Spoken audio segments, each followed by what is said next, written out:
Hello, എല്ലാവർക്കും പുതിയൊരു വീഡിയോയിലേക്ക് സ്വാഗതം. ഇന്ന് നമ്മൾ ഇറാനി പോള ഗോതമ്പ് മാവ് വെച്ചിട്ട് ചിക്കൻ്റെ ഫില്ലിങ്സ് വെച്ചിട്ടുള്ള ഇറാനി പോളയാണ് ഉണ്ടാക്കാൻ പോകുന്നത്. അപ്പം അതിൽ ചൂടായ പാനിലേക്ക് കുറച്ച് ഓയിൽ ചേർത്തിട്ട് നമ്മൾ 2 മീഡിയം സവാളയാണ് ചേർക്കുന്നത്. നന്നായിട്ട് സോട്ട് ചെയ്ത് വരേണ്ട ആവശ്യമില്ല. അപ്പോൾ തന്നെ നമുക്ക് കറിവേപ്പില കട്ട് ചെയ്ത് വെച്ചിട്ടുള്ളത് നമുക്ക് ആഡ് ചെയ്ത് കൊടുക്കാം. പിന്നെ പാകത്തിന് ഉപ്പ് ഇപ്പോൾ നമുക്ക് ചേർത്ത് കൊടുക്കാം. പിന്നെ കുറവുണ്ടെങ്കിൽ നമുക്ക് പിന്നെയും ആഡ് ചെയ്ത് കൊടുക്കാം. സവാള നന്നായിട്ട് കുക്കാവേണ്ട ആവശ്യമില്ല, ജസ്റ്റ് ഒന്ന് വഴണ്ട് വന്നാൽ മതി. അതിലേക്ക് നമുക്ക് വെളുത്തുള്ളി, ഇഞ്ചി, പച്ചമുളക് ചേർത്തിട്ട് അതിൻ്റെ പച്ചമണം മാറുന്ന വരെ നമുക്കൊന്ന് ഇളക്കി കൊടുക്കാം. പിന്നെ നമുക്ക് ഇതിലേക്ക് ആവശ്യമായ മസാലപ്പൊടികൾ ചേർക്കാം. കുറച്ച് മഞ്ഞൾപ്പൊടി, പിന്നെ കുരുമുളക് പൊടി, ഗരം മസാല പൊടിച്ചതും കൂടി ചേർത്തിട്ട് 2 മിനിറ്റ്സ് ഒന്ന് മിക്സ് ചെയ്തിട്ട് നമുക്ക് എടുക്കാം. ഈ മിക്സിലേക്ക് നമ്മൾ വേവിച്ച് വെച്ച ചിക്കൻ ആഡ് ചെയ്യാം. ചിക്കൻ വേവിക്കുമ്പോൾ കുറച്ച് ഉപ്പ്, കുരുമുളക് പൊടി, മഞ്ഞൾ, മുളക് പൊടിയും കൂടി ചേർത്ത് ചിക്കനാണ്. അത് നമുക്കിതിൽ കട്ട് ചെയ്തിട്ട് ഇട്ട് കൊടുക്കാം. കുറച്ച് മല്ലിയിലയും കൂടി ചേർത്തിട്ട് നമുക്ക് ഈ മിക്സ് മാറ്റി വെക്കാം. ഇനി നമുക്ക് ഇറാനി പോളക്ക് ആവശ്യമായ ഗോതമ്പിൻ്റെ ബാറ്റർ നമുക്ക് തയ്യാറാക്കി എടുക്കാം. അപ്പം 1 കപ്പ് ഗോതമ്പ് പൊടിക്ക് 1/2 സ്പൂണ്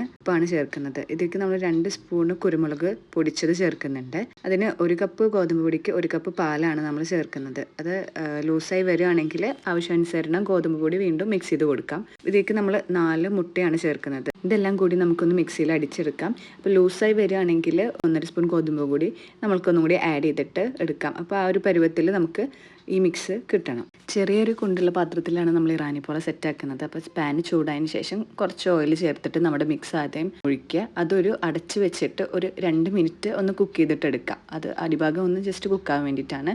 അതിന് ശേഷം നമ്മൾ മാറ്റി വെച്ച ചിക്കൻ്റെ മിക്സ് ആഡ് ചെയ്ത് കൊടുക്കാം. എത്രയാണോ ഫില്ലിങ്സ് വേണ്ടത് അതിനനുസരിച്ച് ചേർക്കാം. കുറച്ച് വേണമെങ്കിൽ അത് മതി.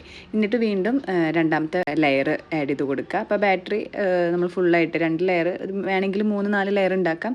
നമ്മളിവിടെ 2 ലെയറാണ് ഉണ്ടാക്കുന്നത്. എന്നിട്ട് നമുക്ക് ഡെക്കറേഷൻസിന് വേണ്ടിയിട്ട് തക്കാളി, ക്യാപ്സിക്കം, അങ്ങനെ എന്തെങ്കിലും മല്ലിയില വേണമെങ്കിൽ ആഡ് ചെയ്ത് കൊടുക്കാം. എന്നിട്ട് ഒരു 15-20 മിനിറ്റ് അത് കുക്ക് ചെയ്യാൻ വേണ്ടി അടച്ച് വെച്ച് വേവിച്ചെടുക്കാം.